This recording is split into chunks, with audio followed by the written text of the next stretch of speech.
welcome back to Philosophy for the Lockdown and Beyond. I'm Nassika and I'm a philosopher. Now, if this statement doesn't mean anything to you, it's best you go back and you watch the video on what is philosophy. If you're familiar with philosophy or listened to the video yesterday, well, you'll know why it's important and what it means to be a philosopher. Remember yesterday I was telling you that when I injured my back and I was in hospital, I had a physiotherapist who was helping me walk with my walking stick around the corridor before I could be discharged from the hospital. And to take my mind away from what was happening, he asked me, "What job do you do?" And I said, "I'm a philosopher." And he replied, "But aren't we all?" Hopefully now you have an idea why he said that and why that is true. In a sense, we're all philosophers because we can all think. Anybody who has ever had a thought has actually engaged with philosophy, because that is what philosophy is. Philosophy is thinking, and that's why it doesn't have a precise subject matter. There can be a philosophy of anything, because you can think about anything. So the good news is you're already philosophers. Now, why should you bother with these videos if you're already philosophers? Well, you can always become better philosophers. You can become better thinkers. And by looking at other people's arguments, by trying to understand what works with these arguments and what doesn't work, what kind of objections we can raise against these arguments, what sort of replies we can give to these objections, hopefully we'll become better thinkers ourselves. And this is what philosophers do. Philosophers dedicate their lives to looking at arguments and trying to make them better.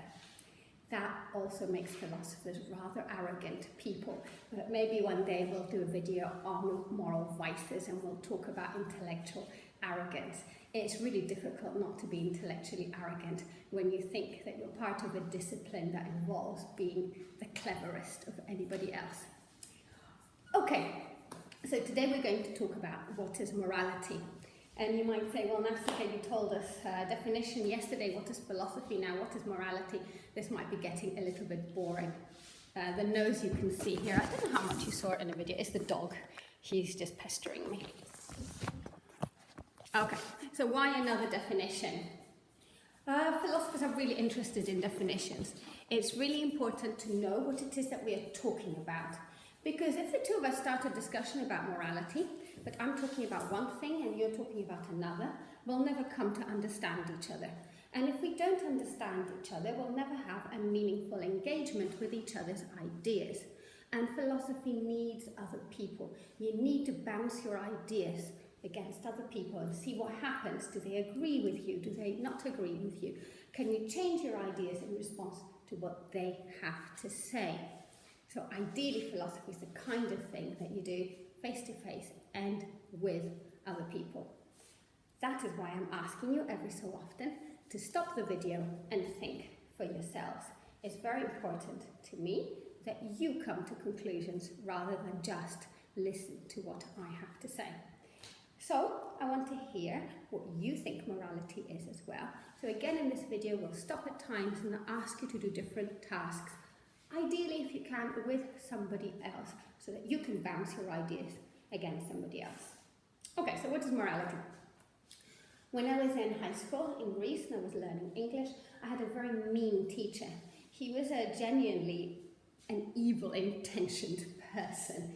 I don't know whether he disliked us or he disliked teaching, I don't know what the problem was, but he was looking for reasons to shout at us rather aggressively. And one of his favourites was this one. This is Greece, so it got warm quite quickly and quite often.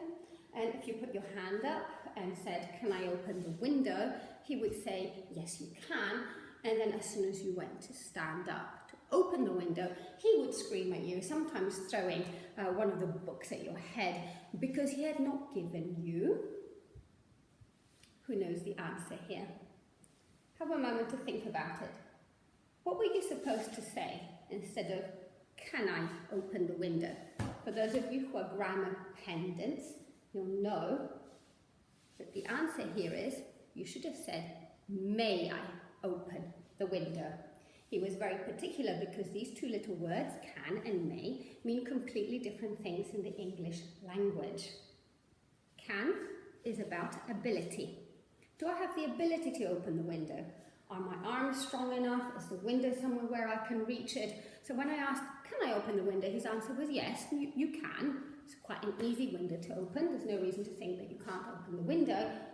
But that didn't mean that I had permission to open the window. May is about permission.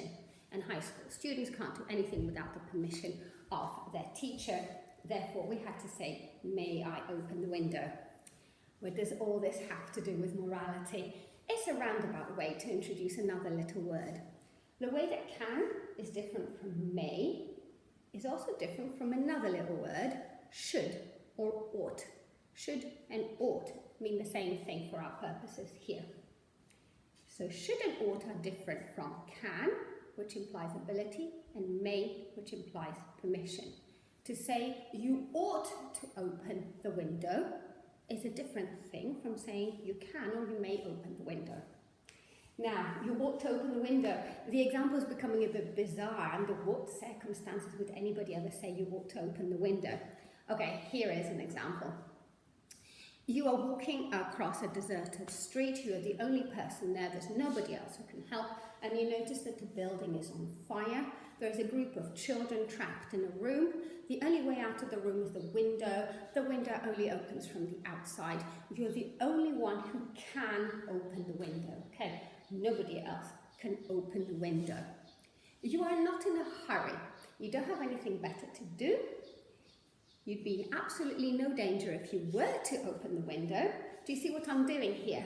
I'm making it absolutely certain that there are no excuses. In real moral life examples, there are many excuses that make the example much more complicated. But I want to strip all that away and make it really easy for you. Yeah. So no risk to you. There's nobody else who could do it in your place. You have nothing better to do. If you were to open the window, the children would definitely be saved from the fire. If you were to not open the window, the children would definitely die in the fire. Now, if I ask you, should you open the window? It should be very obvious to you that you should. Okay. For the very small minority of you out there who can't see this point, you may need to get some help. I don't want to label anybody over the internet, but basically only psychopaths don't see this point, because the rest of us understand that there is a sense of obligation that comes with some things. When you make the example as simple as possible, you can save many innocent lives at absolutely no cost or risk to yourself. And should you do it? Most people will answer, of course you should. Most people would be on their way to the window. They wouldn't have to stop and think about this kind of question. As soon as they perceive what is happening, they are moved to act. So should and ought captures something different from can and may. It captures a kind of force, an obligation, a special reason to do something, and that is morality. Morality captures a sphere of things, reasons, actions, character traits, consequences that have to do with right and wrong in a specific sense, in a morally relevant sense. So what does that mean? It means that you have feelings of obligation, of duty, that you must do it in a specific way, in a way that is demanded by the situation. Now, if the psychopath asks you, why did you open that window? You'll find it difficult to give a substantive answer more than, well, they were going to die. What else is there to say? You don't really need to give much of an explanation. That kind of very simple example. Almost everyone would understand, without further explanation, why you felt you ought to open the window. Okay, so that is the simplest case, because we want to capture this idea that morality has to do with a force that pushes you to do things in a specific kind of way. And there are specific emotions associated with moral action and moral behaviour. We feel bad when we don't do what we think that we ought to have done. We might feel shame that we are the kind of person who didn't do it. We might feel blameworthy, that we are culpable, which might lead us then to go back and fix things, or apologize, or try to make things better, or change ourselves and be different people who wouldn't act in this morally reprehensible way again. And equally, we might feel proud, we might feel praiseworthy, and we might feel full of admiration for our own selves when we do the right kind of thing, the thing that we ought to do. And we apply these sorts of judgments to other people as well. Very often we say to people, you should be ashamed, you shouldn't have done that. This is a moral judgment, okay? And the same with praiseworthy individuals. We might admire someone because of how well they live their lives and what kind of person they are, and we think that they're praiseworthy because of it. Okay, 2 questions. Where does the idea of force come from? And why do we feel this way? Why is this part of the human life? When I said to you that I need to ask my teacher, may I open the window? The whole idea of permission in this kind of situation comes from the context.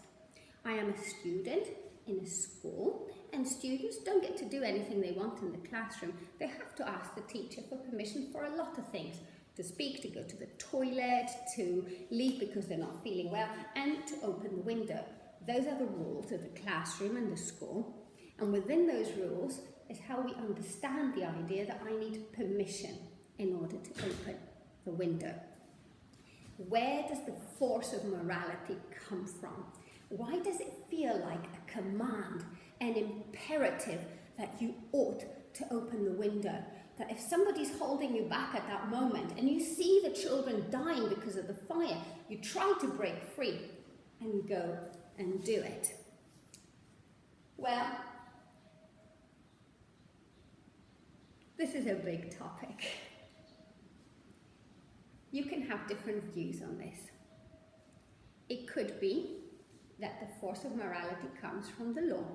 You know you're going to be punished. Or it could be that the force of morality comes from other people. Maybe there's somebody far away watching you, somebody you like, a potential boyfriend. And when he sees you fail to open the window, he thinks, oh, what a horrible person she is. I could never like her. So you could be acting so as to impress somebody else. Or you could be doing it because you think it's in your best interest. If you were to open the window, the children would be super grateful. And as they grow up into adults, they would all owe you multiple favors. So your life could go better by opening the window.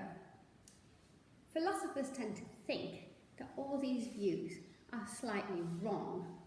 That there is something about morality that requires for your actions to be genuine. And this is because you're not a stone. What are the differences between you and a stone? There are many differences between you and a stone, but one of the fundamental ones is that the stone is not an agent.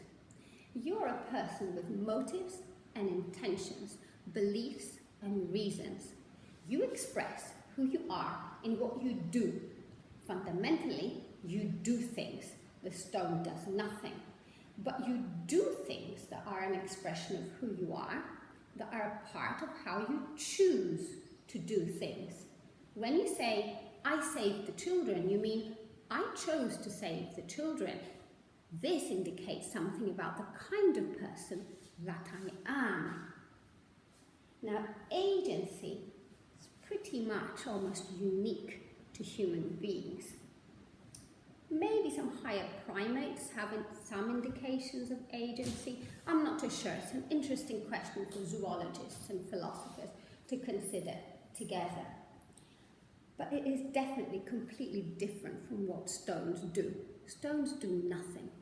But because you are the kind of being that does things, the kind of being that is connected to the things that you do or choose not to do, that means you are responsible for these kinds of things, and you can be held responsible for these kinds of things.